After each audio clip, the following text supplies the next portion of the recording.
महाराष्ट्र के सहप्रभारी और पूर्व मंत्री जय भान सिंह पवैया एक पत्रकार वार्ता में कहा कि कांग्रेस को आक्रोश यात्रा नहीं बल्कि वादा खिलाफी संबल योजना बंद करने और आज माफ न करने पर क्षमा यात्रा निकालनी चाहिए। कांग्रेस को अपना दोगला चरित्र छोड़ना पड़ेगा क्योंकि वह देश के 95% सनातनियों को छोड़ केवल 5% लोगों के बल पर सरकार बनाने का सपना देख रही है। यही का रण है कि वह रात में बैठकर कांग्रेस को 150 सीट मिलने का फर्जी सर्वे कर लेते हैं जिसे सुबह होटल पर डलवा देते हैं। यह बात महाराष्ट्र के सह प्रभारी पूर्व मंत्री ने पत्रकारों से चर्चा करते हुए कही। शनिवार को दोपहर में सनातन के मुद्दे पर सवाल उठाते हुए कहा कि कांग्रेस का असली चेहरा क्या है, कमलनाथ की कथा या राष्ट्रीय अध्यक्ष मल्लिकार्जुन खड़गे का बयान। अगर वह सनातन का सम्मान करते हैं तो राहुल गांधी को अपनी माता जी के साथ राम जन्मभूमि में जाकर बाबर की निशानी को खत्म करने पर तालियां बजानी चाहिए। उन्होंने दावा किया है कि भारतीय जनता पार्टी 150 सीट जीतकर आ रही है और बाकी सीटों पर कांग्रेस व अन्य दलों के साथ हमारी लड़ाई होगी।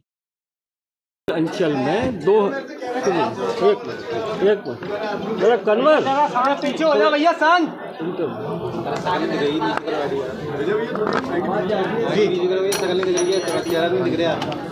थोड़ा मैं पीछे हो, थोड़ा पीछे। ग्वालियर चंबल अंचल में 2018 के चुनाव में आप सबको पता है कि यहाँ कांग्रेस के द्वारा कुछ ऐसे एनजीओ जो भारत में सामाजिक विघटन के लिए विदेशों से प्रेरित होकर काम करते हैं, ऐसे एनजीओज की षड्यंत्र के कारण सामाजिक दंगे हुए थे। ग्वालियर चंबल अंचल में हिंसा हुई थी, नफरत की आग जली थी और इसके कारण चुनाव के ऐन मौके पर हमको उसका खामियाजा उठाना पड़ा था। हम इस बार शुरू से ही सतर्क रहे हैं क्योंकि जिस कांग्रेस के पास देने के लिए कुछ नहीं है जनता को, जिसके पास कोई पॉलिटिकल इश्यू नहीं है, उस कांग्रेस के पास एक ही हथियार है कि वो सामाजिक तनाव पैदा करती है जुमले देकर। और इस बार हम किसी कीमत पर सामाजिक तनाव पैदा नहीं होने देंगे। तो कांग्रेस के पास एक तो अफवाहों का हथियार है, एक सामाजिक तनाव पैदा करने का हथियार है। इस बार कांग्रेस के वो हथकंडे नहीं चल पा रहे हैं, बल्कि मैं तो ये कहूँगा कांग्रेस की विडंबना ये है कि कमलनाथ जी की एनजीओ घोषणा पत्र लिखती रह गई और तब तक शिवराज सिंह जी ने खातों में पैसा भी डाल दिया। यानी कांग्रेस के सारे कारतूस इस बार सारे फायर मिस हो गए।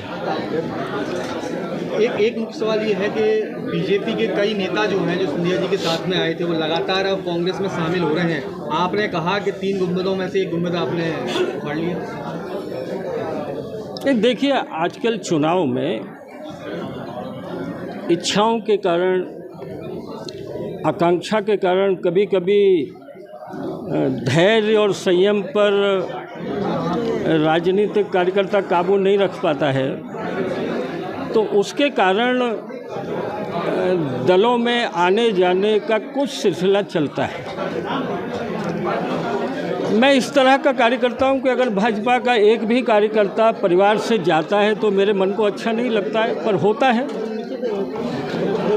पर हम कुछ साल पहले जब हमने मध्य प्रदेश में सरकार बनाई, ये कांग्रेस के किले के 3 बड़े गुंबद थे। उसमें से एक गुंबद हमारे किले का हिस्सा बन गया और कांग्रेस को इतना बड़ा खामियाजा ग्वालियर चंबल अंचल में हुआ है कि कांग्रेस के हजारों कार्यकर्ता भारतीय जनता पार्टी का झंडा लेकर खड़े हो गए। इसलिए ये घाटा बाड़ा तो हमारा पूरा हो जाता। मानिए एक चीज़ और कि इस बार जिस तरह से बयानबाजियाँ और हो रही हैं, सनातन को लेकर बातें करी जा रही हैं, तो चुनाव का मुद्दा कहीं ना कहीं सनातन और हिंदुत्व में कहीं ना कहीं परिवर्तित किया जा रहा है। देखिए भारतीय जनता पार्टी एक हाथ में विरासत माने संस्कृति और एक हाथ में विकास का झंडा लेकर चलने वाली पार्टी है। न तो विकास ही केवल अकेला किसी देश को सुख दे सकता है और न केवल विरासत के बल पर पेट भरा जा सकता है, लेकिन विरासत और विकास दोनों एक साथ लेकर चलने वाली पार्टी भारतीय जनता पार्टी है। राष्ट्रवाद और विकास, इसलिए सनातन बिल्कुल मुद्दा रहेगा, पर विकास के साथ में रहेगा। हमने जो योजनाएं दी हैं, हमने 80 करोड़ पेटों को कोरोना के दौरान जो अन्न देना शुरू किया, जो शौचालय दिए मध्य प्रदेश के लाखों लाखों घरों में, ये योजनाएं सर चढ़कर बोल रही हैं। मोदी जी की वैक्सीन 2 करोड़ 57 लाख डोज जो हर बाह पर लगे हैं, उसके अंदर से मोदी जिंदाबाद बोलती हैं वैक्सीन।